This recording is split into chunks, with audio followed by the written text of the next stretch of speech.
The road to the Al Noor Mosque paved with flowers, crowded with mourners. Here, more than 100 members of the New Zealand futsal team came to remember the national goalkeeper, Atta Elian, killed on Friday.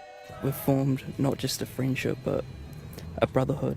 And so it's just unbelievable. A close friend, Gassan Alaraji, told me Atta tried to tackle the shooter. He ran towards the shooter to stop him very bravely. Unfortunately, he was shot and he fell short. He tried to get up again and he was shot again. The death toll now stands at 50. More would have died if not for Abdul Aziz. When the gunman started shooting at the Linwood Mosque, Abdul drove him back, first by throwing an FPOS machine at him, then by picking up a rifle discarded by Tarrant. And what I did, and that shotgun I had in my hands, I threw like an arrow on him and it burst his window, and that way he got shocked. He thought I'd probably shoot at him or something. The 3-year-old boy killed in the Al Noor Mosque has been identified as Muqad Ibrahim. His sister lives in Perth. 3 weeks ago was the last time I was chatting him on FaceTiming with the family. And he says, Khadra, when are you coming? Sometimes he called me Mama because he see him with my older boys. You may say that I'm a dreamer. New Zealand's Muslim community is reeling. The Prime Minister Jacinda Ardern has shone as comforter-in-chief.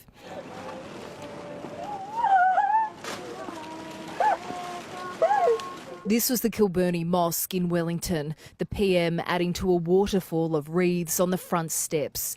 34 remain in Christchurch Hospital, 12 are still critical. There are 7 operating theatres in action when normally it's 3. Because some have several gunshot wounds, they require multiple surgeries. It's that fact that someone has done this to our people, our friends, our colleagues. You know, this is just unbelievable.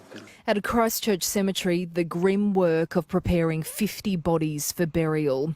Australian pathologists have arrived in Christchurch to help speed up the burial process, and staff at the morgue have been working through the night. But under Islamic law, they're required to bury them as soon as possible. So there's mounting frustration from families desperate to lay their loved ones to rest. This afternoon, Prime Minister Ardern announced a small number of bodies would be returned to their families this evening. It is the expectation that all bodies will be returned to families by Wednesday. Ms Ardern revealed she was one of the 30 people who received Tarrant's rambling manifesto 9 minutes before the attack. The assurance I want to give is that had it provided details that could have been acted on immediately, it would have been.